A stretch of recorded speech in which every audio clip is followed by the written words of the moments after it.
السلام علیکم۔ ہمارے چینل اردو کرن کہانی میں خوش آمدید۔ میز پر فائل پٹکتے ہوئے سرمد نے کہا کہ یہ تمہارا آج کا ٹاسک ہے اور مجھے یہ خبر ہر حال میں 9 بجے کی ہیڈ لائنز میں چاہیے۔ جویریہ نے فائل اٹھاتے ہوئے ہچکچاہٹ سے پوچھا کہ سرمد صاحب، کیا اس فائل میں لکھی معلومات کی تصدیق ہو چکی ہے؟ کیونکہ یہ بہت بڑا الزام ہے شہر کی اتنی بڑی شخصیت پر۔ سرمد نے کرسی پر پیچھے ٹیک لگاتے ہوئے لاپرواہی سے کہا، بی بی، تم ایک معمولی رپورٹر ہو۔ تمہارا کام سوال کرنا نہیں بلکہ حکم ماننا ہے۔ تمہیں تنخواہ اسی بات کی ملتی ہے۔ جویریہ نے نظریں جھکا کر کہا، میں جانتی ہوں، مگر میرے ضمیر پر بوجھ ہے کہ بغیر ثبوت کے عفان زیدی جیسے شریف انسان کی ساکھ خراب کرنا ٹھیک نہیں۔ سرمد نے طنزیہ ہنستے ہوئے کہا، اگر ضمیر اتنا ہی زندہ ہے تو پھر اپنی بیمار ماں کا علاج بھی ضمیر سے کروا لینا۔ مجھے یاد ہے تم نے ایڈوانس تنخواہ کی درخواست دی تھی۔ جویریہ کا چہرہ پھک پڑ گیا۔ گھر کے حالات نے اس کی زبان بند کر دی تھی۔ اس نے دھیمی آواز میں کہا، ٹھیک ہے، میں یہ خبر چلا دوں گی۔ جویریہ گھر میں داخل ہوئی تو اس کی ماں بستر پر لیٹی کھانس رہی تھی۔ ماں نے کمزور آواز میں پوچھا، بیٹی، آج اتنی دیر کیوں ہو گئی؟ میں کب سے تمہارا انتظار کر رہی تھی۔ جویریہ نے پانی کا گلاس ماں کے ہونٹوں سے لگاتے ہوئے کہا، اماں، آفس پہ کام زیادہ تھا، بس اسی لیے دیر ہو گئی۔ ماں نے فکر مندی سے کہا، بیٹا، تیری عمر ابھی 22 سال ہے اور ذمہ داریوں نے تجھے بوڑھا کر دیا ہے۔ تیرے باپ کے مرنے کے بعد تو نے کبھی سکا سانس نہیں لیا۔ جویریہ نے زبردستی مسکراتے ہوئے ماں کا ہاتھ تھام لیا اور کہا، آپ فکر نہ کریں اماں، آج باس نے کہا ہے کہ اگر میں نے آج کا کام اچھا کیا تو مجھے منہ مانگا انعام ملے گا، پھر آپ کا علاج بھی اچھے ہسپتال سے ہوگا۔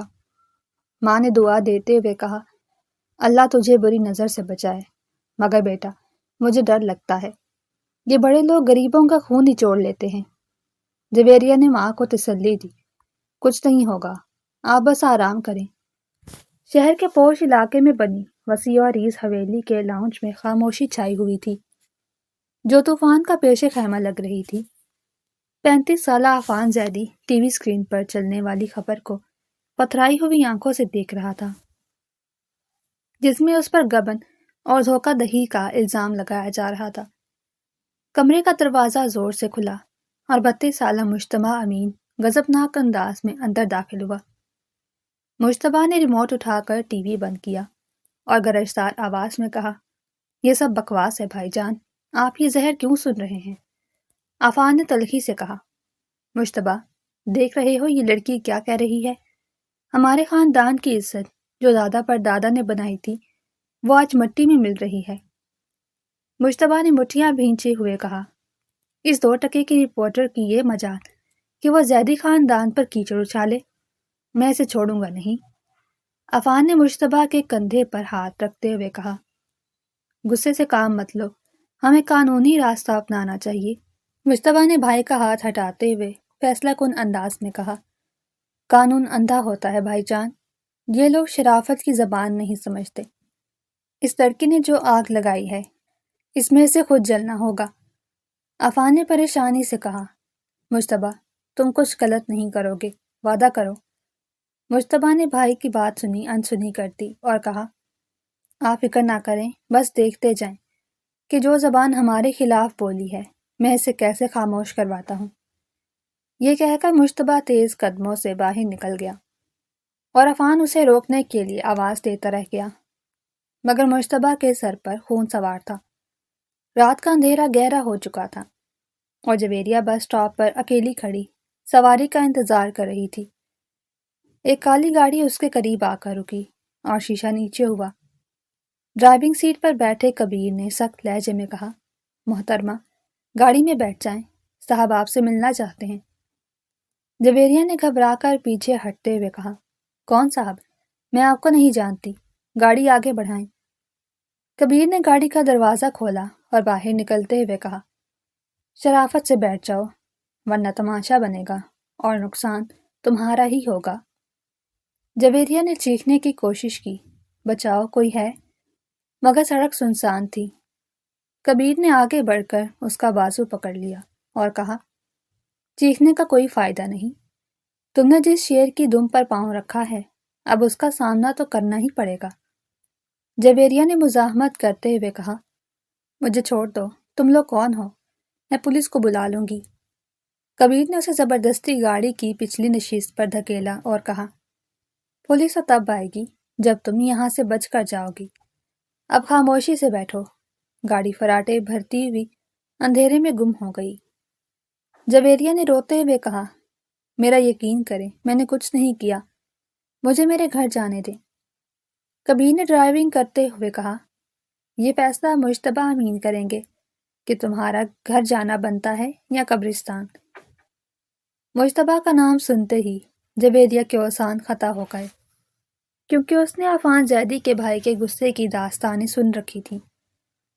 1 گھنٹے بعد گاڑی ایک نامعلوم مقام پر رکی، جہاں چاروں طرف اونچی دیواریں تھیں۔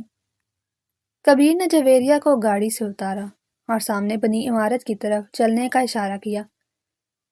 جویریہ کے پاؤں من بھر کے ہو رہے تھے۔ اس نے لرزتی ہوئی آواز میں کہا، اللہ کے لیے مجھے معاف کر دیں، مجھ سے غلطی ہو گئی۔ کبیر نے کوئی جواب نہیں دیا اور اسے لے جا کر ایک تاریک کمرے میں بند کر دیا۔ کمرے میں صرف ایک کرسی تھی اور فضا میں عجیب سی بو پھیلی ہوئی تھی۔ جویریہ ڈر کے مارے کونے میں دبک گئی اور اپنی ماں کو یاد کر کے رونے لگی۔ تھوڑی دیر بعد دروازہ کھلا اور قدموں کی بھاری چاپ سنائی دی۔ مجتبیٰ امین آہستگی سے چلتا ہوا اندر آیا۔ اس کے ہاتھ میں ایک سگریٹ سلگ رہا تھا اور چہرے پر بلا کی سنجیدگی تھی۔ مجتبیٰ نے کرسی کھینچ کر جویریہ کے سامنے رکھی اور بیٹھتے ہوئے کہا، تو تم ہو وہ بہادر لڑکی جس نے پورے شہر میں طوفان کھڑا کر رکھا ہے؟ جویریہ نے کانپتے ہوئے کہا، میں صرف ایک ملازم ہوں سر، مجھے جو کہا گیا میں نے وہی کیا۔ مجتبیٰ نے سگریٹ کا دھواں فضا میں چھوڑتے ہوئے کہا، تو کیا تمہیں کہا جائے گا کہ زہر کھا لو تو کھا لو گی؟ تم نے اتنی بڑی خبر چلانے سے پہلے تصدیق کرنا ضروری نہیں سمجھا؟ جویریہ نے سسکتے ہوئے کہا، مجھے نوکری سے نکالنے کی دھمکی دی گئی تھی اور میری ماں بیمار ہیں، مجھے پیسوں کی ضرورت تھی۔ مجتبیٰ ایک دم کھڑا ہوا اور غصے سے بولا، پیسوں کی ضرورت تھی تو بھیک مانگ لیتی، شرافت کا جنازہ تو نہ نکالتی۔ جویریہ نے روتے ہوئے کہا، میں بھکاری نہیں ہوں، میں محنت کرتی ہوں۔ مجتبیٰ نے اس کے قریب جا کر دیوار پر مکہ مارا اور کہا، کیسی محنت؟ وہ محنت جو جھوٹ اور فریب پر مبنی ہو۔ تم جانتی ہو تمہاری اس خبر کی وجہ سے میرے بھائی کی طبیعت خراب ہو گئی ہے۔ جویریہ نے حیرت سے دیکھا اور کہا، مجھے نہیں پتا تھا، میں معافی مانگتی ہوں۔ مجتبیٰ نے اس کا چہرہ ہاتھوں میں جکڑ لیا اور کہا، معافی سے کیے گئے نقصان کی تلافی نہیں ہوتی، اب تمہیں ہر اس لفظ کی قیمت چکانی پڑے گی جو تم نے بولا ہے۔ اچانک مجتبیٰ نے جیب سے ایک آلہ نکالا اور میز پر رکھ دیا۔ جویریہ نے ڈرتے ہوئے پوچھا، آپ میرے ساتھ کیا کرنے والے ہیں؟ مجتبیٰ نے سرد لہجے میں کہا، ابھی تو صرف باتیں ہو رہی ہیں، عمل تو بعد میں ہوگا۔ پہلے مجھے یہ بتاؤ کہ تمہیں وہ خبر کس نے دی تھی؟ اس سازش کے پیچھے اصل چہرہ کون ہے؟ جویریہ نے ہکلاتے ہوئے کہا، وہ فائل مجھے سرمد صاحب نے دی تھی، انہوں نے کہا تھا کہ یہ خفیہ ذرائع سے ملی ہے۔ مجتبیٰ نے طنزیہ انداز میں کہا، سرمد، وہی تمہارا باس جو خود کو صحافت کا خدا سمجھتا ہے۔ مجھے پہلے ہی شک تھا کہ یہ اس لومڑی کی چال ہے۔ مجتبیٰ نے کبیر کو آواز دی۔ کبیر فوراً حاضر ہوا۔ مجتبیٰ نے حکم دیا کہ اس لڑکی کے باس سرمد کو اٹھا کر لاؤ، میں چاہتا ہوں کہ آمنے سامنے بات ہو۔ کبیر نے کہا، سر، سرمد اس وقت ملک سے باہر جانے کی کوشش کر رہا ہے۔ مجتبیٰ کی آنکھوں میں خون اتر آیا۔ اس نے کہا، اسے ایئرپورٹ سے اٹھاؤ یا جہنم سے، مجھے وہ میرے قدموں میں چاہیے۔ کبیر سر ہلا کر چلا گیا۔ جویریہ نے امید بھری نظروں سے مجتبیٰ کو دیکھا اور کہا، اگر سرمد پکڑا گیا تو کیا آپ مجھے چھوڑ دیں گے؟ مجتبیٰ نے اس کی طرف مڑ کر کہا، تم ابھی تک اپنی آزادی کے خواب دیکھ رہی ہو۔ جب تک میرا بھائی اپنی عزت بحال نہیں کر لیتا تم میری قید میں ہو، اور اگر سرمد نہ ملا تو اس کا سارا حساب تم سے لیا جائے گا۔ جویریہ نے ہمت جمع کر کے کہا، آپ ظلم کر رہے ہیں، میرا قصور صرف اتنا ہے کہ میں نے یقین کر لیا۔ مجتبیٰ نے تلخی سے کہا، یہی تو جرم ہے تمہارا، اندھا یقین، اور اب اس یقین کی سزا بھگتو۔ یہ کہہ کر مجتبیٰ کمرے سے نکل گیا اور دروازہ باہر سے لاک کر دیا گیا۔ جویریہ گھٹنوں میں سر دے کر پھوٹ پھوٹ کر رو پڑی۔ اسے اپنی ماں کی بہت یاد آ رہی تھی، جو گھر پر اکیلی اس کا انتظار کر رہی ہوگی۔ دوسری طرف مجتبیٰ لاؤنج میں ٹہل رہا تھا کہ اس کا فون بجا۔ اس نے کال اٹھائی تو دوسری طرف اس کا خاص آدمی غفار تھا۔ غفار نے کہا کہ صاحب، سرمد ہمارے ہاتھ سے نکل گیا ہے، وہ پرائیویٹ جیٹ سے فرار ہو چکا ہے۔ مجتبیٰ نے غصے سے فون دیوار پر دے مارا اور دھاڑا، سب کے سب نکمے ہو تم لوگ۔ عفان وہی موجود تھا۔ اس نے پوچھا، کیا ہوا مجتبیٰ؟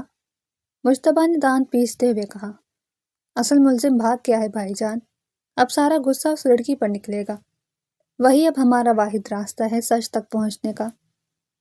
عفان نے سمجھاتے ہوئے کہا، دیکھو، وہ لڑکی ایک مہرہ ہو سکتی ہے، اسے نقصان مت پہنچانا۔ مجتبیٰ نے بھائی کی آنکھوں میں دیکھتے ہوئے کہا، مہرہ جب بادشاہ کو مات دینے لگے تو اسے بورڈ سے ہٹا دینا چاہیے۔ میں اسے ماروں گا نہیں، لیکن جینا مشکل ضرور کر دوں گا۔ مجتبیٰ واپس تہہ خانے کی طرف بڑھا تو اس کے دماغ میں منصوبے بن رہے تھے۔ وہ کمرے میں داخل ہوا تو جویریہ وہیں بیٹھی تھی۔ مجتبیٰ کو دیکھتے ہی وہ کھڑی ہو گئی۔ مجتبیٰ نے کہا، بری خبر ہے تمہارے لیے، تمہارا باس تمہیں پھنسا کر بھاگ گیا ہے، اب اس سارے ڈرامے کی ہیروئن تم اکیلی ہو۔ جویریہ کے پیروں تلے زمین نکل گئی۔ اس نے بے یقینی سے کہا، یہ نہیں ہو سکتا، وہ مجھے ایسے نہیں چھوڑ سکتے۔ مجتبیٰ نے ہنستے ہوئے کہا، یہی ہوتا ہے جب تم غلط لوگوں کا ساتھ دیتے ہو۔ اب تمہارے پاس ایک ہی راستہ ہے کہ کل صبح تم لائیو ٹی وی پر آ کر اعتراف کرو کہ تم نے جھوٹ بولا تھا۔ جویریہ نے انکار میں سر ہلایا اور کہا، میں ایسا نہیں کر سکتی، اس سے میرا کیریئر ختم ہو جائے گا اور چینل مجھ پر کیس کر دے گا۔ مجتبیٰ نے آگے بڑھ کر اس کی آنکھوں میں آنکھیں ڈال کر کہا، کیریئر کی فکر ہے تمہیں، اور یہاں میری نسلوں کی عزت کا سوال ہے۔ اگر تم نے اعتراف نہ کیا تو میں تمہاری بوڑھی ماں کو بھی یہیں لے آؤں گا، پھر شاید تم جلدی مان جاؤ۔ ماں کا نام سنتے ہی جویریہ تڑپ اٹھی۔ اس نے مجتبیٰ کے پاؤں پکڑ لیے اور کہا، نہیں، میری ماں کو اس میں مت گھسیٹیں، وہ مر جائیں گی۔ میں سب کچھ کرنے کو تیار ہوں جو آپ کہیں گے۔ مجتبیٰ نے فتح مندانہ مسکراہٹ کے ساتھ اسے دیکھا اور کہا، یہ ہوئی نہ بات، کل صبح سورج نکلنے کے ساتھ ہی دنیا کو سچ پتہ چل جانا چاہیے۔ اب آرام کرو، کل کا دن تمہارے لیے بہت بھاری ہونے والا ہے۔ مجتبیٰ وہاں سے چلا گیا اور جویریہ وہیں فرش پر بیٹھی اپنی قسمت کو کوسنے لگی کہ کس گھڑی اس نے وہ فائل پکڑی تھی۔ صبح کی پہلی کرن کے ساتھ ہی تہہ خانے کا بھاری دروازہ ایک بار پھر کھلا اور مجتبیٰ امین اندر داخل ہوا۔ اس کے ہاتھ میں کپڑے سے ڈھکا ہوا شیشے کا ڈبہ تھا۔ مجتبیٰ نے وہ ڈبہ جویریہ کے سامنے میز پر رکھا اور کپڑا ہٹاتے ہوئے کہا، فیصلہ کرنے کا وقت ختم ہو چکا ہے محترمہ، اب یا تو سچ بولو گی یا پھر اس مہمان کی میزبانی کرو گی۔ جویریہ کی نظر جیسے ہی ڈبے کے اندر رینگتے ہوئے سیاہ سام پر پڑی، اس کے حلق سے چیخ نکل گئی۔ وہ کرسی سے گرتے گرتے بچی اور پیچھے ہٹتے ہوئے چلائی، اسے ہٹائیں، خدا کے لیے اسے دور کریں، میں سب بتانے کو تیار ہوں۔ مجتبیٰ نے کرسی کھینچ کر اس کے قریب کی اور کہا، مجھے ڈرنے والے لوگ پسند نہیں، مگر غداروں سے نفرت ہے۔ اب بتاؤ، سرمد کا اگلا منصوبہ کیا تھا؟ جویریہ نے کانپتے ہاتھوں سے چہرہ چھپاتے ہوئے کہا، میں کچھ نہیں جانتی، میرا یقین کریں، وہ رپورٹ مجھے میرے افسر نے دی تھی، میں تو بس خبر پڑھنے والی ایک ملازم ہوں، مجھے نہیں پتا تھا کہ وہ جھوٹ ہے۔ مجتبیٰ نے ڈبے کا ڈھکن کھولنے کے انداز میں ہاتھ بڑھایا تو جویریہ کی سانسیں رک گئیں۔ مجتبیٰ نے غصے سے کہا، تم اب بھی وہی رٹا رٹایا جواب دے رہی ہو۔ مجھے وہ نام چاہیے جو سرمد کے پیچھے کھڑا ہے، کیونکہ سرمد اکیلا اتنا بڑا قدم نہیں اٹھا سکتا۔ جویریہ نے روتے ہوئے کہا، میں نے ایک بار سرمد کو فون پر کسی شاجی سے بات کرتے سنا تھا، اس کے علاوہ میں کسی کو نہیں جانتی۔ پلیز اس سام کو ہٹائیں، میرا دل بند ہو جائے گا۔ مجتبیٰ نے گہرا سانس لیتے ہوئے ڈبے پر دوبارہ کپڑا ڈال دیا اور کہا، شاہ جی، یہ نام نیا نہیں ہے میرے لیے، لگتا ہے پرانے دشمن دوبارہ سر اٹھا رہے ہیں۔ اس نے کبیر کو آواز دی اور کہا، اسے یہاں سے نکالو اور اوپر والے کمرے میں لے جاؤ، مجھے ابھی اس کی ضرورت زندہ حالت میں ہے۔ کبیر نے جویریہ کو بازو سے پکڑ کر اٹھایا اور کہا، چلو شکر مناؤ صاحب کا موڈ بدل گیا، ورنہ آج تمہارا آخری دن ہوتا۔ جویریہ کی ٹانگیں ساتھ نہیں دے رہی تھیں، مگر وہ لڑکھڑاتے ہوئے ان کے ساتھ چل پڑی۔ اوپر والے کمرے میں پہنچ کر جویریہ صوفے پر گر گئی۔ اس کا رنگ زرد ہو چکا تھا۔ کبیر پانی کا گلاس لے کر آیا اور اس کے سامنے رکھتے ہوئے کہا، پی لو اور ہوش میں رہو، ابھی بہت سے سوال باقی ہیں۔ جویریہ نے پانی کا گلاس ہونٹوں سے لگایا ہی تھا کہ مجتبیٰ دوبارہ وہاں آ گیا۔ اس نے کبیر کو باہر جانے کا اشارہ کیا اور جویریہ کے سامنے کھڑے ہو کر کہا، شاہ جی کا نام لے کر تم نے اپنی مشکل کم نہیں کی بلکہ بڑھا دی ہے۔ اگر یہ سچ ہے تو تم بہت بڑے کھیل کا چھوٹا سا حصہ ہو۔ جویریہ نے گلاس میز پر رکھا اور وہاں سے لہجے میں کہا، مجھے میرے گھر جانے دیں، میری ماں پریشان ہوگی، میں وعدہ کرتی ہوں کہ میں کسی کو کچھ نہیں بتاؤں گی۔ مجتبیٰ نے طنزیہ ہنستے ہوئے اپنا ٹیلی فون نکالا اور ایک ویڈیو چلا کر جویریہ کے سامنے کر دی۔ ویڈیو میں خبر پر چل رہا تھا کہ مشہور کاروباری شخصیت عفان زیدی کے بھائی نے خاتون خبر نگار کو اغوا کر لیا ہے۔ مجتبیٰ نے کہا، دیکھو، تمہارے غائب ہونے کی خبر سرمد نہیں پھیلوائی ہے، اب اگر تم باہر گئی تو پولیس تمہیں مجھ سے پہلے گرفتار کر لے گی، کیونکہ دنیا کے نظر میں تم مظلوم اور میں ظالم ہوں۔ جویریہ نے حیرت سے اسکرین کو دیکھا اور کہا، یہ جھوٹ ہے، میں خود بتاؤں گی کہ میں اپنی مرضی سے آئی تھی۔ مجتبیٰ نے فون جیب میں رکھتے ہوئے کہا، اب تمہاری بات کا یقین کوئی نہیں کرے گا سوائے میرے۔ اسی لمحے عفان زیدی کمرے میں داخل ہوا، اس کے چہرے پر پریشانی آیا تھی۔ عفان نے مجتبیٰ سے کہا، پولیس کسی بھی وقت یہاں پہنچ سکتی ہے، ہمارے وکیل نے بتایا ہے کہ تمہارے وارنٹ نکل چکے ہیں، اس لڑکی کو یہاں رکھنا خطرے سے خالی نہیں۔ مجتبیٰ نے اطمینان سے کہا، بھائی جان، آپ فکر نہ کریں، میں نے بندوبست کر لیا ہے، ہم اسے شہر سے دور اپنے فارم ہاؤس پر منتقل کریں گے۔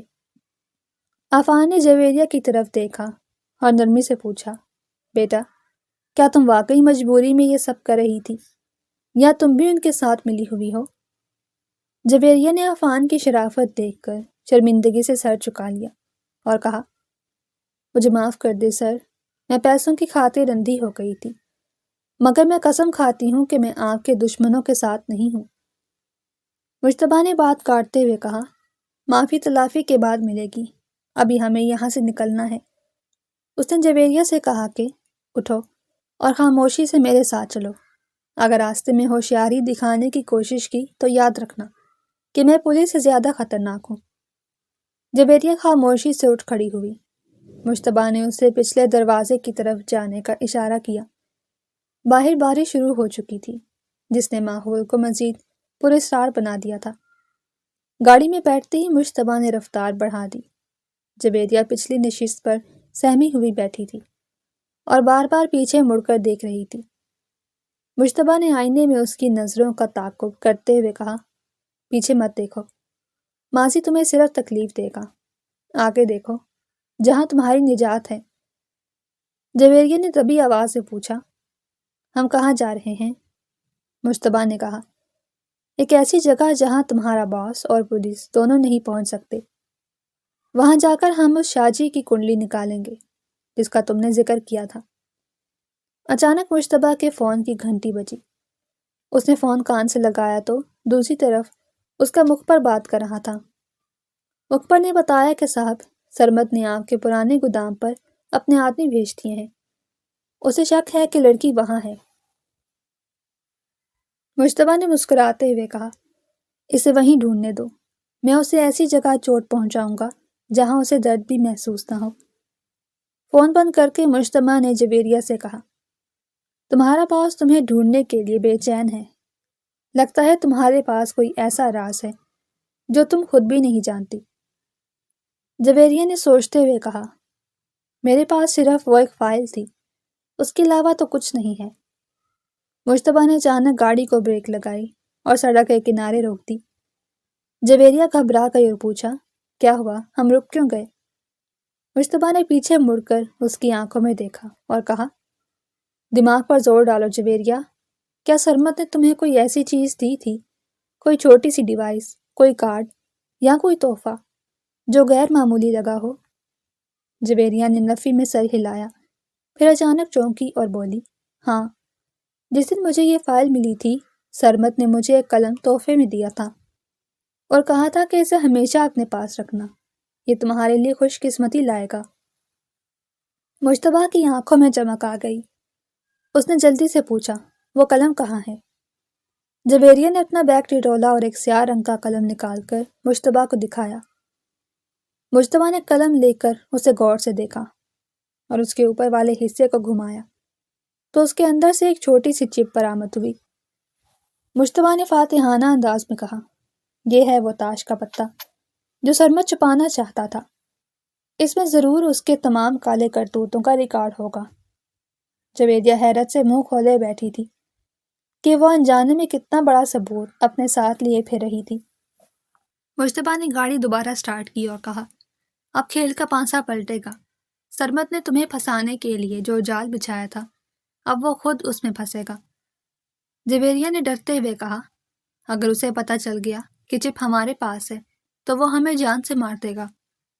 مشتبہ نے سخت لہجے میں کہا، جان لینے کا حق صرف خدا کو ہے، سرمد جیسے لوگ صرف دھمکی دے سکتے ہیں، تم بس دعا کرو کہ اس چپ میں وہ سب کچھ ہو جو میں سوچ رہا ہوں۔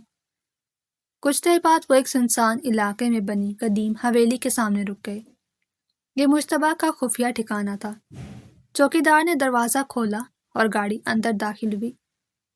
مشتبہ نے جویریہ کو اترنے کا کہا اور خود تیزی سے اندر کی طرف بڑھا جہاں اس کا لیپ ٹاپ رکھا تھا۔ جویریہ بھی اس کے پیچھے پیچھے چل پڑی۔ کمرے میں پہنچ کر مشتبہ نے چپ لیپ ٹاپ میں لگائی۔ اسکرین پر فائلز کھلنا شروع ہو گئیں۔ فائلز دیکھتے ہی مشتبہ کے چہرے کے تاثرات بدلنے لگے۔ اس نے جویریہ کی طرف دیکھا اور کہا، تم نے ہم پر بہت بڑا احسان کیا ہے۔ اس چپ میں صرف سرمد نہیں بلکہ شاہ جی اور کئی بڑے سیاست دانوں کی ریکارڈنگز ہیں جو میرے بھائی کے خلاف سازش کر رہے تھے۔ جویریہ نے سکون کا سانس دیا اور کہا، اب آپ کو یقین آ گیا کہ میں بے قصور ہوں؟ مشتبہ نے نرم لہجے میں کہا، یقین تو مجھے تبھی آ گیا تھا جب تم نے سام کو دیکھ کر سچ بولنے کی کوشش کی تھی، لیکن اب میرے پاس ثبوت بھی ہے۔ ابھی وہ بات کر رہے تھے کہ باہر سے فائرنگ کی آواز آئی۔ مشتبہ فوراً چوکنا ہو گیا اور دراز سے اپنا پستول نما ہتھیار نکال لی۔ اس نے جویریہ کو زمین پر لیٹنے کا اشارہ کیا اور کہا، لگتا ہے مہمان ہماری توقع سے پہلے آ گئے ہیں، تم یہاں چھپ جاؤ اور باہر مت نکلنا۔ جویریہ نے کانپتے ہوئے کہا، میں اکیلی نہیں رہ سکتی، مجھے ڈر لگ رہا ہے۔ مشتبہ نے اس کا ہاتھ دبا کر کہا، میں ہوں نا، جب تک میں زندہ ہوں کوئی تمہیں ہاتھ نہیں لگا سکتا۔ مشتبہ دیوار کی آڑ لیتا ہوا کھڑکی کے پاس گیا اور باہر جھانکا۔ 4-5 نقاب پوش آدمی حویلی کی دیوار پھیلانگ کر اندر آ رہے تھے۔ مشتبہ نے بڑبڑاتے ہوئے کہا، سرمد کے پالتو کتے، ان کا استقبال تو کرنا پڑے گا۔ اس نے پہلا نشانہ لیا اور ایک آدمی کے پاؤں پر فائر کیا۔ وہ چیختا ہوا گر پڑا۔ باقی آدمی ہوشیار ہو گئے اور انہوں نے اندھا دھند فائرنگ شروع کر دی۔ شیشے ٹوٹنے کی آوازوں سے جویریہ کے کان گونجنے لگے۔ مشتبہ نے مڑ کر دیکھا تو جویریہ خوف سے کانپ رہی تھی۔ وہ رینگتا ہوا اس کے پاس آیا اور کہا، ہمیں پچھلے راستے سے تہہ خانے میں جانا ہوگا، یہ جگہ محفوظ نہیں ہے۔ جویریہ نے کہا، لیکن باہر تو وہ لوگ ہیں۔ مشتبہ نے کہا، ان کو میں دیکھ لوں گا، تم بس میرے پیچھے رہنا۔ دونوں جھک کر چلتے ہوئے کچن کی طرف بڑھے جہاں سے تہہ خانے کا راستہ جاتا تھا۔ اچانک کچن کی کھڑکی ٹوٹی اور ایک آدمی اندر کود گیا۔ اس کے ہاتھ میں بڑا سا خنجر تھا۔ مشتبہ کے پاس گولی چلانے کا موقع نہیں تھا، اس لیے وہ اس پر جھپٹ پڑا۔ دونوں میں گتھم گتھا ہو گئی۔ جویریہ نے پاس پڑا ہوا بھاری توڑا اٹھایا اور پوری قوت سے اس آدمی کے سر پر دے مارا۔ آدمی چکرا کر گر پڑا۔ مشتبہ نے حیرت سے جویریہ کو دیکھا اور ہانپتے ہوئے کہا، تم تو چھپی رستم نکلی۔ جویریہ نے کانپتے ہوئے توڑا پھینک دیا اور کہا، میں مرنا نہیں چاہتی۔ مشتبہ نے اس کا ہاتھ تھام اور کہا، چلو جلدی، اس سے پہلے کہ اس کے باقی ساتھی یہاں پہنچ جائیں۔ مشتبہ نے تہہ خانے کا بھاری دروازہ اندر سے بند کر کے بڑی سی لوہے کی سلاخ آگے اڑائی اور گہرا سانس لیتے ہوئے کہا، یہ دروازہ انہیں کچھ دیر تو روکے رکھے گا، لیکن ہمارے پاس زیادہ وقت نہیں ہے، ہمیں یہاں سے نکلنا ہوگا۔ جویریہ نے دیوار کا سہارا لیتے ہوئے ہانپتے ہوئے پوچھا، وہ آدمی مر تو نہیں گیا جو باورچی خانے میں گرا تھا؟ مجھے ڈر لگ رہا ہے کہ مجھ سے قتل ہو گیا۔ مشتبہ نے اس کا ہاتھ پکڑ کر آگے کھینچتے ہوئے کہا، وہ صرف بے ہوش ہوا ہے، اور اگر ہوش میں آ گیا تو تمہاری جان لے لے گا، اس لیے سوچنا بند کرو اور قدم بڑھاؤ۔ جویریہ نے اندھیرے میں ٹٹولتے ہوئے کہا، یہاں تو کچھ دکھائی نہیں دے رہا، ہم کہاں جا رہے ہیں؟ مشتبہ نے جیب سے ہلکی روشنی والا آلہ نکال کر راستہ دکھاتے ہوئے کہا، یہ سرنگ ہمیں جنگل کی دوسری طرف لے جائے گی، جہاں میری گاڑی کھڑی ہے۔ خاموش رہنا، آواز گونجتی ہے یہاں۔ دونوں تیزی سے نامعلوم سرنگ میں چل رہے تھے کہ جویریہ کا پاؤں پھسلا۔ مشتبہ نے اسے بازو سے تھام لیا اور سخت لہجے میں کہا، دھیان سے چلو، اگر یہاں گر گئی تو اٹھانے والا کوئی نہیں ہوگا سوائے میرے۔ جویریہ نے خود کو سنبھالتے ہوئے دھیمی آواز میں کہا، آپ مجھے بچا کیوں رہے ہیں جبکہ کچھ دیر پہلے تک آپ مجھے مارنا چاہتے تھے؟ مشتبہ نے چلتے چلتے رک کر اس کی طرف دیکھا اور کہا، کیونکہ اب تم دشمن نہیں ہو بلکہ دشمن کا شکار ہو، اور مشتبہ امین اپنے شکار کو کسی اور کے حوالے نہیں کرتا۔ جویریہ نے حیرت سے اسے دیکھا اور کہا، آپ عجیب انسان ہیں، کبھی قاتل لگتے ہیں اور کبھی مسیحا۔ مشتبہ نے طنزیہ مسکراہٹ کے ساتھ کہا، حالات انسان کا کردار طے کرتے ہیں بی بی، اب جلدی چلو۔ سرنگ کا راستہ ختم ہوا اور وہ جھاڑیوں کے پیچھے نکلے۔ رات کا اندھیرا گہرا تھا اور بارش تھم چکی تھی۔ مشتبہ نے چاروں طرف جائزہ لیتے، گاڑی وہ سامنے کھڑی ہے، بھاگ کر بیٹھنا ہے۔ جویریہ نے سہمے ہوئے انداز میں پوچھا، اگر وہاں بھی سرمد کے آدمی ہوئے تو کیا کریں گے؟ مشتبہ نے اپنی کمر کے پیچھے ہاتھ لگا کر ہتھیار کی موجودگی کا یقین کیا اور کہا، تو پھر آج کی رات اس جنگل کی مٹی سرخ ہوگی، تم بس گاڑی کا دروازہ کھولنا۔ دونوں جھک کر گاڑی کی طرف بڑھے۔ خوش قسمتی سے وہاں کوئی نہیں تھا۔ مشتبہ نے ڈرائیونگ سیٹ سنبھالی اور جویریہ تیزی سے ساتھ والی نشست پر بیٹھ گئی۔ گاڑی جھٹکے سے سٹارٹ ہوئی اور سڑک پر دوڑنے لگی۔ گاڑی کی رفتار بہت تیز تھی۔ جویریہ نے سیٹ بیلٹ باندھتے ہوئے کہا، اتنی تیز مت چلائیں، حادثہ ہو جائے گا۔ مشتبہ نے سامنے دیکھتے ہوئے کہا، سب سے بڑا حادثہ پیچھے رہ گیا ہے، اگر وہ لوگ ہمارے پیچھے آ گئے تو بچنا مشکل ہوگا۔ جویریہ نے پریشانی سے پوچھا، اب ہم کہاں جائیں گے؟ میرا گھر تو غیر محفوظ ہے اور پولیس بھی مجھے ڈھونڈ رہی ہوگی۔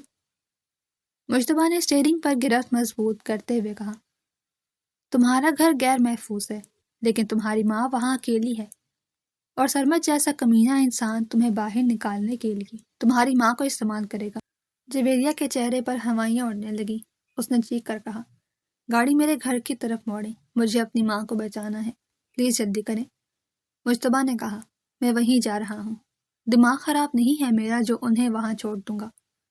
مشتبہ نے گاڑی کا رخ شہر کی طرف موڑا اور عفان کو کال ملائی۔ عفان نے فوراً فون اٹھایا اور گھبرائی ہوئی آواز میں پوچھا، مشتبہ کہاں ہو تم؟ حالات بہت خراب ہو رہے ہیں، میڈیا والے گھر کے باہر جمع ہیں۔ مشتبہ نے اسپیکر آن کرتے ہوئے کہا، بھائی جان، میڈیا کو سنبھالیں، میں بہت بڑا ثبوت لے کر آ رہا ہوں، لیکن پہلے مجھے ایک کام نپٹانا ہے۔ عفان نے کہا، کون سا کام مشتبہ؟ واپس آ جاؤ، یہ لوگ خطرناک ہیں۔ مشتبہ نے جویریہ کی طرف دیکھا اور کہا، میں ایک بے گناہ کی جان بچانے جا رہا ہوں، اگر میں واپس نہ آ سکا تو وہ ثبوت جویریہ کے پاس ہے، وہ آپ تک پہنچا دے گی۔ جویریہ نے نم آنکھوں سے مشتبہ کو دیکھا، جو اس کی خاطر اپنی جان خطرے میں ڈال رہا تھا۔ گاڑی جویریہ کے محلے میں داخل ہوئی۔ گلی سنسان تھی لیکن جویریہ کے گھر کا دروازہ کھلا ہوا تھا۔ جویریہ نے چلاتی ہوئی گاڑی سے اترنے کی کوشش کی تو مشتبہ نے اس کا ہاتھ پکڑ لیا اور کہا، پاگل مت بنو، اگر اندر کوئی ہوا تو تم سیدھی موت کے منہ میں جاؤ گی۔ جویریہ نے روتے ہوئے کہا، دروازہ کھلا ہے، میری ماں خطرے میں ہے، مجھے جانے دے۔ مشتبہ نے گاڑی روکی اور کہا، میرے پیچھے رہو گی، آگے بڑھنے کی غلطی مت کرنا۔ مشتبہ احتیاط سے پستول نما آلہ تھامے آگے بڑھا اور جویریہ اس کے سائے کی طرح ساتھ لگی رہی۔ گھر کے اندر داخل ہوتے ہی سامان بکھرا ہوا نظر آیا۔ جویریہ نے ماں کے کمرے کی طرف دوڑ لگا دی۔ کمرے میں ماں زمین پر گری ہوئی تھی اور کھانس رہی تھی۔ جویریہ چیخ مار کر ان کے پاس گری اور ان کا سر گود میں لے کر بولی، اماں آنکھیں کھولیں، کیا ہوا ہے آپ کو؟ ماں نے مشکل سے آنکھیں کھولی اور جویریہ کو دیکھ کر کہا، بیٹی تم آ گئی، کچھ لوگ آئے تھے، وہ تمہارا پوچھ رہے تھے، انہوں نے گھر کا سارا سامان توڑ دیا۔ مشتبہ دروازے پر کھڑا پہرا دے رہا تھا۔ اس نے اندر آ کر کہا، اماں جی کو اٹھاؤ، ہمیں فوراً نکلنا ہوگا، وہ لوگ واپس آ سکتے ہیں۔ جویریہ نے کہا، اماں چل نہیں سکتی، ان کی حالت دیکھیں۔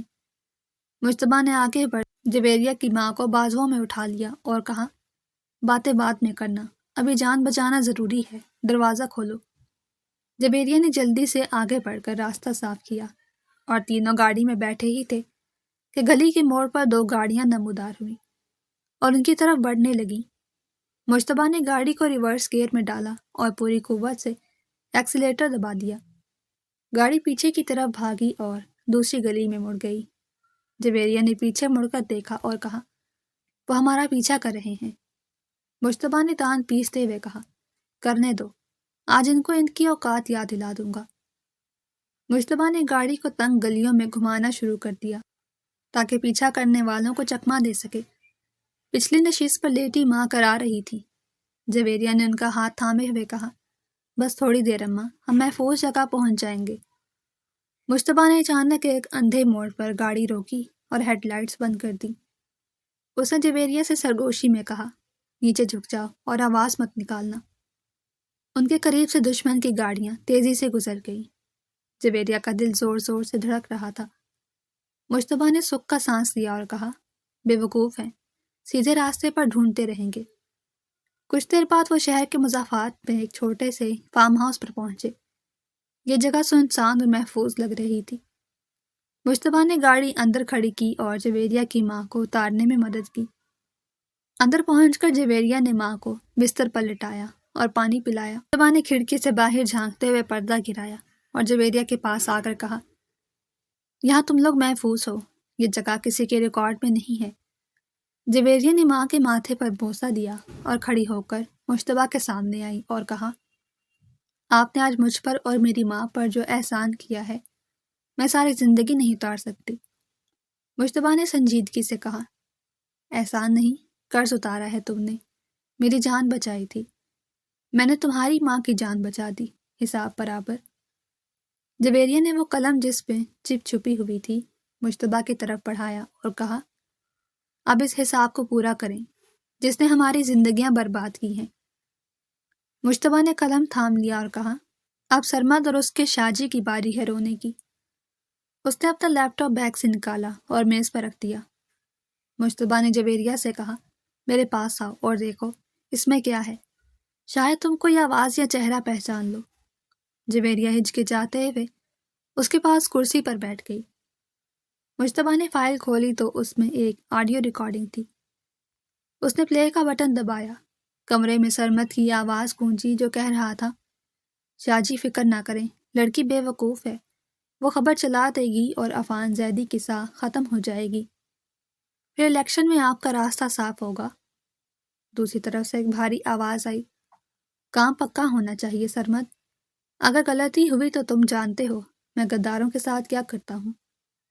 آواز سنتے ہی مشتبہ چونک اٹھا اور اس کے منہ سے بے اختیار نکلا، شاہ جی، یہ تو شاہ نواز ہے، میرے والد کا پرانا سیاسی حریف۔ جویریہ نے حیرت سے پوچھا، کیا آپ اسے جانتے ہیں؟ مشتبہ نے غصے سے میز پر مکہ مارا اور کہا، بہت اچھی طرح جانتا ہوں۔ یہ وہی سانپ ہے جسے میرے والد نے دودھ پلا کر پالا تھا اور اس نے پیٹ میں چھرا گھونپا۔ میں سمجھ رہا تھا وہ سیاست چھوڑ چکا ہے، لیکن وہ میرے بھائی کو برباد کر کے واپس آنا چاہتا ہے۔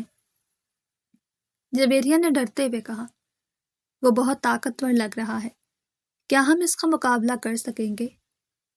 مشتبہ نے جویریہ کی آنکھوں میں دیکھتے ہوئے کہا، طاقتور وہ تب تک تھا جب تک وہ چھپا ہوا تھا، اب وہ بے نقاب ہو چکا ہے اور اس قلم نے اس کی موت کے پروانے پر دستخط کر دیے ہیں۔ اچانک مشتبہ کا فون بجا۔ اس نے دیکھا تو عفان کی کال تھی۔ مشتبہ نے فون اٹھایا تو عفان نے گھبرائی ہوئی آواز میں کہا، مشتبہ، پولیس ہمارے گھر پہنچ گئی ہے، انہوں نے مجھے گرفتار کر لیا ہے، وہ کہہ رہے ہیں کہ میں نے تم سے اس لڑکی کو اغوا کروایا ہے۔ مشتبہ کے پیروں تلے زمین نکل گئی۔ اس نے چلا کر کہا، بھائی جان آپ انہیں روکیں، میں آ رہا ہوں، میرے پاس ثبوت ہے۔ عفان نے کہا، نہیں مشتبہ، تم وہاں مت آنا، یہ جال ہے، وہ تمہیں مار دیں گے، تم بس وہ ثبوت محفوظ رکھنا۔ لائن کٹ گئی۔ مشتبہ پتھر کا ہو کر رہ گیا۔ جویریہ نے اس کا بازو ہلاتے ہوئے پوچھا، کیا ہوا بھائی صاحب، ٹھیک ہیں؟ مشتبہ نے خالی نظروں سے جویریہ کو دیکھا اور کہا، انہوں نے میرے بھائی کو گرفتار کر لیا ہے، بازی ہاتھ سے نکل رہی ہے۔ جویریہ نے مضبوط لہجے میں کہا، بازی تب نکلتی ہے جب کھلاڑی میدان چھوڑ دے۔ آپ نے کہا تھا کہ قلم ان کی تباہی ہے، تو اب اس تباہی کو استعمال کرنے کا وقت آ گیا ہے۔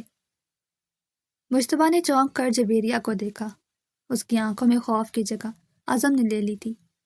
مشتبہ نے کہا، تم ٹھیک کہتی ہو، اب وار کرنے کا وقت ہے، کیا تم تیار ہو میرے ساتھ اس جنگ میں شامل ہونے کے لیے؟ جویریہ نے اس بات میں سر ہلایا اور کہا، میں تیار ہوں، کیونکہ اب یہ لڑائی صرف آپ کی نہیں میری بھی ہے، ہمیں دنیا کو سچ بتانا ہوگا۔ مشتبہ نے تیزی سے اپنا سامان سمیٹا اور کہا، ہمیں اب ایک ویڈیو ریکارڈ کرنی ہوگی جس میں تم سچ بتاؤ گی، اور ہم یہ ریکارڈنگ سوشل میڈیا پر وائرل کریں گے۔ شاہنواز کو صبح کا سورج اپنی سیاسی موت کے ساتھ دیکھنا ہوگا۔ جویریہ نے کہا، میں تیار ہوں، کیمرہ آن کریں۔ مشتبہ نے کیمرہ سیٹ کیا اور جویریہ نے گہرا سانس لے کر کیمرے کے لینس میں دیکھا۔ کہانی اب اپنی آخری اور سب سے خطرناک موڑ میں داخل ہو رہی تھی۔ مشتبہ نے فون کا کیمرہ بند کیا اور ویڈیو نشر کرنے کا بٹن دباتے ہوئے فاتحانہ انداز میں کہا، اب یہ آگ پورے شہر میں جنگل کی طرح پھیلے گی، دیکھنا کیسے ہمارے دشمنوں کی صفوں میں کوہرام مچتا ہے اور وہ ایک دوسرے کا گریبان پکڑتے ہیں۔ جویریہ نے میز پر پڑے پانی کا گھونٹ بھرا اور خشک ہونٹوں پر زبان پھیرتے ہوئے پریشانی سے پوچھا، کیا لوگ مجھ جیسی معمولی لڑکی کا یقین کریں گے؟ وہ لوگ بہت طاقتور ہیں، کہیں وہ اس ویڈیو کو بھی جھوٹ نہ ثابت کر دیں۔ مشتبہ نے مسکراتے ہوئے اس کی آنکھوں میں دیکھا اور تسلی دیتے ہوئے کہا، ثبوت کی زبان بہت لمبی ہوتی ہے جویریہ، اور تمہاری آنکھوں میں چھپا خوف اور لہجے کی سچائی سب بتا رہی ہے۔ اب بس تماشا دیکھو کہ شکار کیسے شکاری بنتا ہے۔ دوسری طرف شہر کے بیچوں بیچ بنے دفتر میں سرمد اپنی ریوالونگ چیئر پر بیٹھا سگار پی رہا تھا کہ اچانک اس کا فون زور سے بجا۔ اسکرین پر شاجی کا نام دیکھ کر اس کے ہاتھ کام گئے۔ اس نے فون کان سے لگایا تو شاہنواز کی کرشدار آواز آئی، بیوقوف آدمی، تم نے تو کہا تھا کہ وہ لڑکی ختم ہو چکی ہے، اس کا نام و نشان مٹ گیا ہے، لیکن وہ تو انٹرنیٹ پر چیخ چیخ کر میرے سارے راز کھول رہی ہے، تم نے مجھے برباد کر دیا۔ سرمد نے ہڑبڑا کر سامنے لگی بڑی اسکرین آن کی تو ہر نیوز چینل پر جویریہ کا اعترافی بیان چل رہا تھا، جسے دیکھ کر سرمد کے ہاتھ سے پانی کا گلاس چھوٹ کر زمین پر گر گیا اور چکنا چور ہو گیا۔ اس نے کانپتے ہوئے کہا، شاہ جی یہ کیسے ممکن ہے؟ میں ابھی اس کا کوئی حل نکالتا ہوں، میں اسے دوبارہ پکڑ لوں گا۔ شاہنواز نے دھاڑتے ہوئے کہا، حل نکالنے کا وقت گزر چکا ہے احمق، اب اپنی جان بچاؤ، پولیس کسی بھی وقت تمہارے دروازے پر دستک دینے والی ہے، میرا نام مت لینا ورنہ مجھ سے برا کوئی نہیں ہوگا۔ ادھر فارم ہاؤس میں مشتبہ نے اپنا کوٹ پہنا اور اپنی جیبیں ٹٹولتے ہوئے کہا، چلو جویریہ، اب وقت آ گیا ہے کہ بھائی جان کو حوالات کی سلاخوں سے باہر نکالیں اور ان کے دامن پر لگا داغ صاف کریں۔ جویریہ نے مڑ کر اپنی ماں کی طرف دیکھا جو سکون کی نیند سو رہی تھی۔ اس کے چہرے پر فکر نمایاں تھی۔ مشتبہ نے اس کی کیفیت سمجھتے ہوئے کہا، فکر مت کرو، میرے آدمی سائی کی طرح یہاں پہرا دیں گے، وہ یہاں بالکل محفوظ ہیں۔ اب ہمیں نکلنا ہوگا، دیر ہو رہی ہے۔ دونوں تیزی سے گاڑی میں بیٹھے اور تھانے کی طرف روانہ ہو گئے، جہاں پہلے ہی صحافیوں کا ہجوم لگ چکا تھا۔ تھانے کے اندر انسپکٹر عفان زیدی کے سامنے چائے کا کپ رکھتے ہوئے خوش آمدانہ لہجے میں کہہ رہا تھا کہ سر، ہم شرمندہ ہیں، یہ بہت بڑی غلط فہمی ہو گئی تھی۔ ہمیں بالکل اندازہ نہیں تھا کہ آپ کے خلاف اتنی گہری سازش ہوئی ہے۔ یہ ویڈیو دیکھ کر ہماری آنکھیں کھل گئیں۔ عفان نے غصے سے چائے کا کپ پرے دھکیلا اور سختی سے کہا، اپنی معافی اپنے پاس رکھو انسپکٹر، ابھی تو صرف شروعات ہوئی ہے۔ جب میرا وکیل آئے گا تو تمہاری وردی اتروا دے گا۔ تم نے بغیر تحقیق کے شریف شہری کی تذلیل کی ہے۔ اتنے میں دروازہ زور سے کھلا اور مشتبہ اور جویریہ بھیڑ کو چیرتے ہوئے آندھی کی طرح اندر داخل ہوئے۔ مشتبہ نے انسپکٹر کی میز پر وہ کالا قلم زور سے پٹکا اور گرج کر کہا، یہ رہا اصلی مجرموں کا کچا چٹھا اور وہ ثبوت جس کی تمہیں تلاش تھی۔ ابھی کے ابھی سرمد اور شاہنواز کے وارنٹ نکالو، ورنہ میں یہ تھانہ سر پر اٹھا لوں گا۔ انسپکٹر نے گھبرا کر کھڑے ہوتے ہوئے سلام کیا اور کہا، سر، حکم کی تعمیل ہوگی۔ میں ابھی اپنی ٹیم روانہ کرتا ہوں، آپ لوگ تشریف رکھیں۔ جویریہ نے آگے بڑھ عفان کے سامنے سر جھکا دیا اور بھرائی ہوئی آواز میں، مجھے معاف کر دیں سر، میں حالات کے ہاتھوں مجبور تھی، مگر میں نے جان بوجھ کر آپ کو تکلیف نہیں دی۔ عفان نے شفقت سے کھڑے ہو کر اس کے سر پر ہاتھ رکھ اور نرمی سے کہا، تم نے معافی مانگ کر مجھے شرمندہ کر دیا ہے بیٹی، تم نے آج ہمیں بچا لیا، ہم تمہارے احسان مند ہیں۔ تم نے اپنی جان پر کھیل کر سچ کا ساتھ دیا ہے، تم ہمارے لیے رحمت ہو۔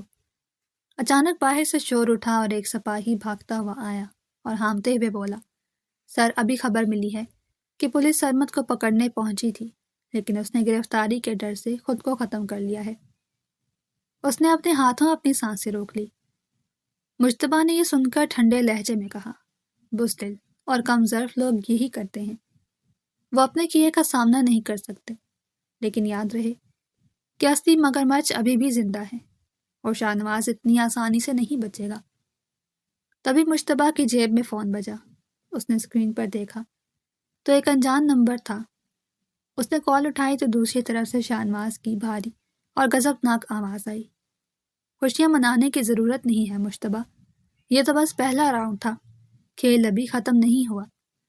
میرے مہرے مرے ہیں، میں زندہ ہوں، اب اصلی جنگ شروع ہوگی۔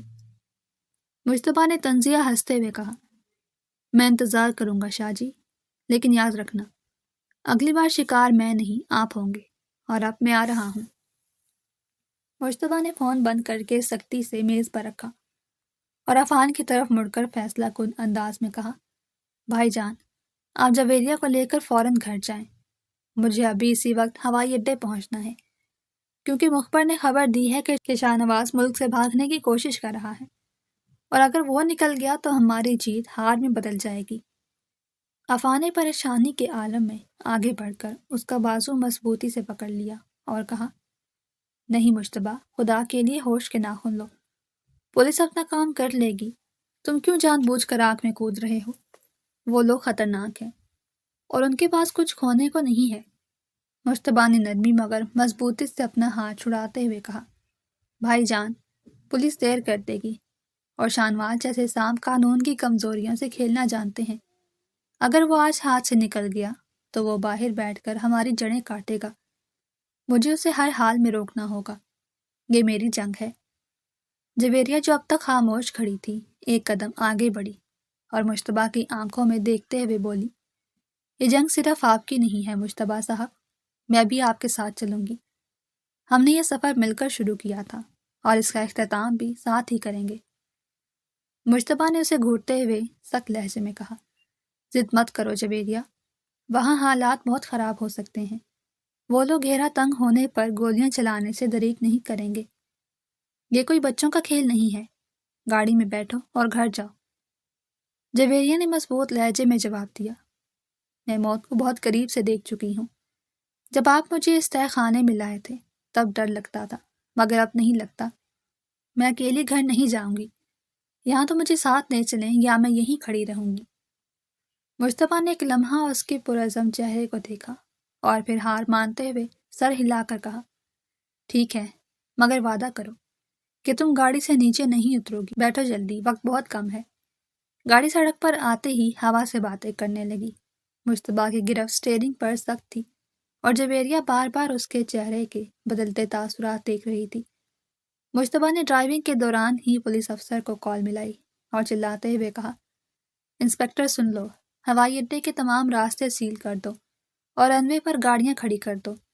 شاہنواز کا جہاز اڑنا نہیں چاہیے، اگر وہ بھاگ گیا تو تمہاری وردی نہیں رہے گی۔ دوسری طرف ہوائی اڈے کے نجی ہینگر میں شاہنواز کا پارا چڑھ چکا تھا۔ وہ اپنے منشی کے گریبان کو پکڑ کر جھنجھوڑ رہا تھا کہ پائلٹ کہاں ہے؟ ابھی تک جہاز کے انجن سٹارٹ کیوں نہیں ہوئے؟ مجھے کسی بھی قیمت پر یہاں سے نکلنا ہے۔ منشی نے کانپتے ہوئے ہاتھ جوڑ کر کہا، شاہ جی، پائلٹ تیار ہے، مگر رن وے پر پولیس کی گاڑیاں آ گئی ہیں، انہوں نے راستہ روک رکھا ہے، ہم گھر چکے ہیں۔ شاہنواز نے غصے سے منشی کو دھکا دیا اور اپنی جیب سے آہنی آلہ نکال کر اس میں گولیاں بھرتے ہوئے کہا، میں شاہنواز ہوں، میں راستہ مانگتا نہیں بناتا ہوں، جو بھی سامنے آئے گا اسے ختم کر دوں گا، تم لوگ بس جہاز تیار رکھو۔ اتنے مشتبہ کی گاڑی آندھی طوفان کی طرح وہاں پہنچی اور ٹائر کی دلخراش چیخ کے ساتھ عین شاہنواز کے جہاز کے سامنے رکی۔ مشتبہ نے گاڑی کا دروازہ کھولا اور باہر نکلتے ہی بلند آواز میں للکارا، کھیل ختم شاہنواز، ہتھیار پھینک دو، تمہارے سارے راستے بند ہو چکے ہیں۔ شاہنواز نے مڑ کر دیکھا تو اس کی آنکھوں میں خون اتر آیا۔ اس نے مشتبہ پر سیدھا نشانہ باندھا اور پاگلوں کی طرح ہنستے ہوئے کہا، تم پھر آ گئے مشتبہ، لگتا ہے تمہیں موت سے بہت محبت ہے، تم میرے راستے کی دیوار بن رہے ہو، ہٹ جاؤ ورنہ میں تمہیں ریزہ ریزہ کر دوں گا۔ گاڑی کے اندر بیٹھی جویریہ کا دل حلق میں آ گیا۔ اس نے اور سے چیخ کر کہا، مشتبہ پیچھے ہٹیں، وہ گولی چلانے والا ہے۔ دھماکے کی ایک زوردار آواز گونجی اور فضا میں بارود کی بو پھیل گئی، لیکن شاہنواز کا نشانہ خطا گیا اور گولی مشتبہ کے بازو کو چھو کر گزر گئی۔ مشتبہ نے درد کی لہر کو نظر انداز کرتے ہوئے زمین پر کلا بازی کھائی اور ایک ٹرنک کی آڑ لے کر جوابی وار کیا، جسے شاہنواز کے ہاتھ سے آہنی آلہ گر کر دور جا گرا۔ پولیس کی سائرن کی آوازیں قریب آ گئیں اور درجنوں اہلکار چاروں طرف سے امڑ آئے، جنہوں نے فوراً شاہنواز کو دبوچ لیا۔ شاہنواز گالیاں بکتا ہوا مزاحمت کر رہا تھا، مگر پولیس والوں نے اسے جکڑ لیا۔ مشتبہ اپنے بازو کو دباتے ہوئے اٹھ کھڑا ہوا، اس کی آستین سرخ مادے سے تر ہو رہی تھی۔ وہ لڑکھڑاتا ہوا شاہنواز کے پاس گیا اور اس کی آنکھوں میں آنکھیں ڈال کر کہا، میں نے کہا تھا نا شاہ جی کہ شکار میں نہیں تم بنو گے، آج تمہارا غرور مٹی میں مل گیا ہے۔ شاہنواز کو زنجیریں پہنا کر پولیس وین کی طرف گھسیٹا جا رہا تھا اور وہ مڑ مڑ کر مشتبہ کو دیکھ رہا تھا۔ جویریہ گاڑی سے نکل کر دیوانہ وار بھاگتی ہوئی مشتبہ کے پاس آئی اور اس کا خون آلود بازو دیکھ کر رو پڑی، آپ کو چوٹ لگی ہے، آپ نے میری بات کیوں نہیں سنی؟